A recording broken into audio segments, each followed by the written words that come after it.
ఎందుకంటారు కన్యాస్వామి అంటే ఎందుకు అయ్యప్ప స్వామికి అయ్యప్ప అంత ఇష్టం? స్వామికి కన్యస్వామి అంటే ఇష్టం అంటే వాళ్ళ అమ్మగారు వాళ్ళ అమ్మగారిని అయ్యప్ప స్వామి అడగటం, నాకు పెళ్లి చేయవా, మరి నా విషయం ఏం ఆలోచించావు అని అయ్యప్ప స్వామి అడగటం.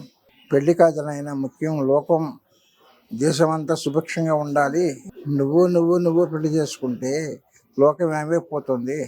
కన్యస్వామి ఎప్పుడు శబరిమలకి రాకుండా ఉంటాడో అదే రోజు నీకు కళ్యాణం అవుతుంది. అయితే నాకేంటి గ్యారంటీ అని అడిగాడు అయ్యప్ప స్వామి.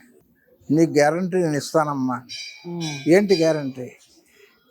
నీ గుడి ఎక్కడ కడితే అక్కడ వెనకాల మాలికాపురి అనే గ్రామం నుంచి రత్తమ్మ అనే ఒక ఆవిడని తీసుకొచ్చి అక్కడ ప్రతిష్ఠ చేస్తారు.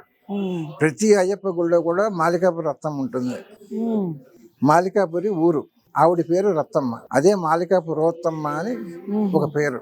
దానికి ఆయన కట్టుబడి, అమ్మ నీ మాటకు నేను శిరసా వహిస్తున్నాను, నాకు లోకా సమస్త సుఖనే భవంతు, లోకంలో అందరూ కావాలి, నువ్వు చెప్పింది కరెక్ట్, ఎప్పుడు కన్యస్వామి రాకుండా ఉంటే అప్పుడే నువ్వే వచ్చి మాకు పెళ్లి చేయి అనగానే అమ్మవారికి పైన ఇదివరకు ఆడవాళ్ళ కండువ ఉంటుంది.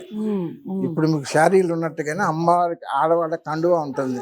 ఆ కండువలో ముక్క తీసేసి స్వామికి బంధనం చేసేస్తుంది. మీరు ఒక్కసారి 10 నిమిషాలు అలా కూర్చొని పైకి లేచి ఇలా కుర్చీలో పెట్టి చూడండి, ఎంత వేడి వస్తుంది. ఒక 10 నిమిషాలు కూర్చుంటే. మరి ఆయన ఎన్నో యుగాల నుంచి కూర్చుంటున్నాడు. మరి నా పృష్ఠభాగం అంతా నొప్పి వస్తుంది కదమ్మా, మరి నా విషయం ఏం ఆలోచించావంటే, త్రినేత్రుడు అనే ఒక కొబ్బరికాయ, 3 కళ్ళు ఉంటాయి,